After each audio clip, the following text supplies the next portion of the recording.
नमस्कार। भाषा ज्ञान पर आधारित हमारे चैनल हिंदी जगत में आपका स्वागत है। हमारा आज का वीडियो कक्षा 11वीं की पाठ्य पुस्तक वितान भाग 1 में संकलित एवं बेबी हालदार जी द्वारा रचित पाठ आलो अंधारी पर आधारित है।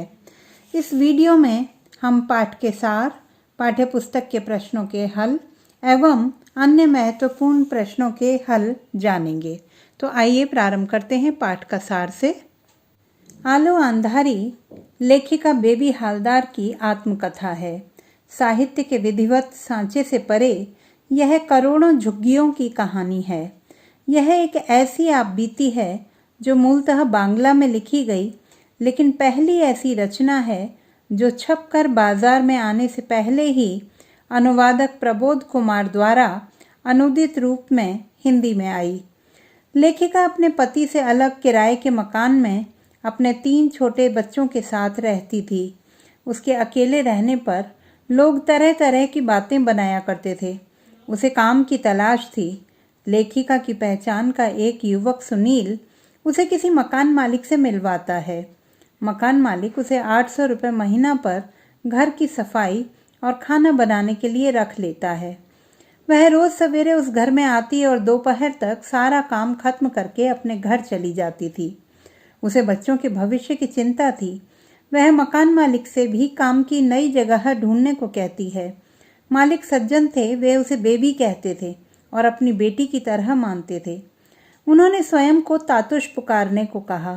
कार्य के दौरान पुस्तकों की अलमारियों की सफाई करते हुए पुस्तकों के प्रति उसकी उत्सुकता देखकर तातुश उससे लेखकों के बारे में पूछते हैं तो वह कई बांग्ला लेखकों के नाम बता देती है। तातुश उसे कॉपी व पेन देकर लिखने के लिए प्रोत्साहित करते हैं। उनका प्रोत्साहन पाकर वह रोज कुछ पृष्ठ लिखने लगती है। एक दिन काम से घर लौटने पर वह मकान को टूटा हुआ पाती है। सारी रात बच्चों के साथ खुले आसमान के नीचे गुजारती है, परंतु नज़दीक रहने वाले 2 भाई भी उसकी सहायता नहीं करते। तातुश को बेबी के घर का टूटने का पता चला तो उन्होंने अपने घर में उसे कमरा दे दिया। सारी सुख सुविधाएं मिलने पर भी बेबी अक्सर उदास हो जाती थी। तातुश ने उसकी उदासी का कारण पूछा तो उसने अपने बड़े लड़के के विषय में बताया, जिसे उसने किसी के घर में काम के लिए रखवाया था, परंतु अब उसका कुछ पता न था। तातुश ने उसके लड़के को खोजा और बेबी से मिलवाया। लेखिका सोचती है कि तातुश पिछले जन्म में अवश्य ही उसके बाबा रहे होंगे। लेखिका को किताब, अखबार पढ़ने व लेखन कार्य में आनंद आने लगा था। तातुश के जोर देने पर वह अपने जीवन की घटनाएं लिखने लगी। तातुश के दोस्त भी उसका उत्साह बढ़ाते रहे। एक मित्र ने उसे आशा पूर्णा देवी का उदाहरण दिया, जिससे लेखिका का हौसला बढ़ा और उसने उन्हें जेठू कहकर संबोधित किया। एक दिन लेखिका के पिता उससे मिलने पहुंचे और उसे उसकी मां के निधन के बारे में बताया। लेखिका के भाइयों ने पता होने पर भी उसे नहीं बताया था। लेखिका पत्रों के माध्यम से कोलकाता और दिल्ली के मित्रों से संपर्क रखने लगी। उसे हैरानी थी कि लोग उसके लेखन को पसंद करते हैं। अंत में वह दिन भी आ गया जब लेखिका की लेखन कला को पत्रिका में जगह मिली। पत्रिका में उसकी रचना का शीर्षक था आलो अंधारी बेबी हालदार। अब बात करते हैं पाठ्यपुस्तक के प्रश्नोत्तर की। प्रश्न 1, पाठ के किन अंशों से समाज की यह सच्चाई उजागर होती है कि पुरुष के बिना स्त्री का कोई अस्तित्व नहीं है? क्या वर्तमान समय में स्त्रियों की सामाजिक स्थिति में कोई परिवर्तन आया है? तर्क सहित उत्तर दीजिए। उत्तर, पाठ के निम्नलिखित अंशों से समाज की सच्चाई उजागर होती है कि पुरुष के बिना स्त्री का कोई अस्तित्व नहीं है। घर में अकेले रहते देख आसपास के सभी लोग पूछते, तुम यहाँ अकेली रहती हो? तुम्हारा स्वामी कहाँ रहता है? तुम कितने दिनों से यहाँ हो? तुम्हारा स्वामी वहाँ क्या करता है? तुम्हारा स्वामी आता क्यों नहीं? बाजार हाट करने भी जाना होता तो वह बूढ़े मकान मालिक की स्त्री कहती, कहाँ जाती है रोज रोज? तेरा स्वामी है नहीं, तू तो अकेली ही है, तुझे इतना घूमने घामने की क्या दरकार? आसपास के लोग एक दूसरे को बताते कि इस लड़की का स्वामी यहाँ नहीं रहता है, वह अकेली ही भाड़े के घर में बच्चों के साथ रहती है। दूसरे लोग यह सुनकर मुझसे छेड़खानी करना चाहते। वह मुझसे बातें करने की चेष्टा करते और पानी पीने के बहाने मेरे घर आ जाते।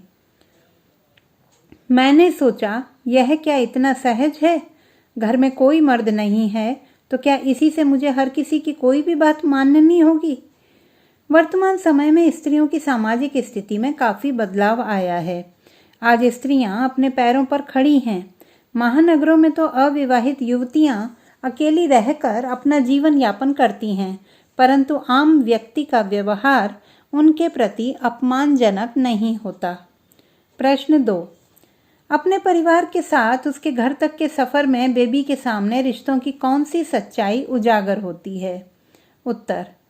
अपने परिवार से तातुश के घर तक के सफ़र में बेबी के सामने रिश्तों का कटु सत्य उजागर होता है। उसने जाना कि रिश्ते रक्त संबंधों के मोहताज नहीं होते। रिश्तों का संबंध तो दिल से होता है। उसके अपने सगे भाई, रिश्तेदार, यहाँ तक कि पति ने भी उसका कभी साथ नहीं दिया। उसे अपनी माँ की मृत्यु का समाचार तक 6 महीने बाद अपने पिता से मिला। पति से अलग रहते हुए वह किसी प्रकार बच्चों की देखरेख कर रही थी। मकान टूटने पर सारी रात उसने खुले आसमान के नीचे बिताई, पर उसकी सहायता के लिए कोई आगे नहीं आया। बाहरी व्यक्तियों ने ही उसकी सहायता की। उस अंधेरी रात में भोलादाही उसके साथ बैठे रहे। जहाँ सुनील नामक युवक ने उसे काम दिलवाया, वहीं तातुश ने उसे बेटी के समान मानते हुए उसे हर संभव तरीके से मदद की। तातुश के मित्रों ने भी उसको लेखिका बनने के लिए प्रोत्साहित किया। इस प्रकार दिल में स्नेह हो तो रिश्ते बन ही जाते हैं। प्रश्न 3। इस पाठ से घरों में काम करने वालों के जीवन की जटिलताओं का पता चलता है। घरेलू नौकरों को और किन किन समस्याओं का सामना करना पड़ता है, इस पर विचार कीजिए। उत्तर। घरेलू नौकरों को प्रायः घरों में काम करते हुए जीवन की जटिलताओं का सामना करना पड़ता है, जिनमें से कुछ प्रमुख निम्नलिखित हैं। सुबह से लेकर देर रात तक काम करना, मालिकों का अशिष्ट व्यवहार एवं प्रताड़ना सहन करना, शारीरिक शोषण का शिकार होना, विशेष रूप से नौकरानियों को अक्सर शोषण का शिकार होना पड़ता है। आर्थिक सुरक्षा का अभाव, क्योंकि नौकरी कभी भी खत्म हो सकती है। आर्थिक तंगी के कारण गंदे व सस्ते मकानों में रहना, झूठे आरोपों जैसे चोरी आदि का शिकार होना। अन्य समस्याओं में अपूर्ण भोजन, आवास एवं दवाइयों जैसी मूलभूत आवश्यकताओं का अभाव होना। धन के अभाव में इनके बच्चे अशिक्षित रह जाते हैं और उन्हें कम उम्र में ही दूसरों के यहाँ काम करने हेतु बाध्य होना पड़ता है। ये प्रायः आर्थिक संकट में उलझे रहते हैं। प्रश्न 4। आलो अंधारी रचना बेबी की व्यक्तिगत समस्याओं के साथ साथ कई सामाजिक मुद्दों को समेटे है। किन्हीं 2 मुख्य समस्याओं पर अपने विचार प्रकट कीजिए। उत्तर। आलो अंधारी एक ऐसी रचना है जो बेबी हालदार की आत्मकथा होने पर भी एक अनदेखी दुनिया के दर्शन कराती है, जिसमें झांकना हम अपनी शान के खिलाफ समझते हैं। यह रचना स्वयं में कई सामाजिक मुद्दों को समेटे है, जिसमें 2 मुख्य समस्याएं निम्नलिखित हैं। कामगारों के आवास की समस्या। घरेलू नौकर प्रायः तंग बस्तियों में रहते हैं, जहां इनके पास शौचालय तक की सुविधा नहीं होती। महिलाओं को इस मामले में भारी परेशानी का सामना करना पड़ता है। नालियों, कूड़ेदानों आदि के निकटवर्ती इन बस्तियों में अक्सर बीमारियों के फैलने का भी भय बना रहता है। सरकार भी इनकी ओर से अपनी आंखें मूंदे रहती है। परित्यक्ता स्त्री की स्थिति। प्रसिद्ध रचना में बेबी एक परित्यक्ता स्त्री है। वह किराए के मकान में रहकर और घरों में नौकरानी का काम करते हुए अपना व अपने बच्चों का पालन पोषण कर रही है। समाज का व्यवहार उसके प्रति कटु है। स्वयं औरतें ही उसे सदैव संदेह की दृष्टि से देखती हैं और उलाहने देती हैं। हर व्यक्ति उस पर अपना अधिकार समझते हुए उसका शोषण करना चाहता है। उसका मानसिक, शारीरिक व आर्थिक शोषण किया जाता है। उस पर न केवल तरह तरह की वर्जनाएं थोपी जाती हैं, बल्कि सहायता के नाम पर उसका मजाक भी उड़ाया जाता है। प्रश्न 5। तुम दूसरी आशापूर्ण देवी बन सकती हो। जेठू का यह कथन रचना संसार के किस सत्य को उद्घाटित करता है? उत्तर। जेठू का यह कथन रचना संसार के इस सत्य को उद्घाटित करता है कि परिस्थितियां चाहे कितनी भी विकट क्यों न हो, मनुष्य इच्छा शक्ति से अपने लक्ष्य को प्राप्त कर ही लेता है। आशापूर्णा देवी भी एक आम गृहिणी थी। सारा दिन घर के कामकाज में व्यस्त रहने के बावजूद लेखन में रुचि होने के कारण वे परिवार के सो जाने के बाद लिखा करती थीं और लिखते लिखते ही वह विश्व प्रसिद्ध कथाकार बन गईं। हालांकि बेबी की स्थिति उनसे अधिक खराब है, वह आर्थिक संकट से ग्रस्त है, फिर भी वह निरंतर लिखकर अपनी शैली को सुधार रही है। वह काम से थोड़ा समय निकाल कर लिखती है। इस तरह वह भी प्रसिद्ध लेखिका बन सकती है। प्रश्न 6। बेबी की जिंदगी में यदि तातुश का परिवार न आया होता तो उसका जीवन कैसा होता? कल्पना करें और लिखें। उत्तर। तातुश के परिवार में आने के बाद ही बेबी को आवास, वित्त, भोजन आदि समस्याओं से राहत मिली थी। यहाँ उसके बच्चों का पालन पोषण भी ठीक से होने लगा था।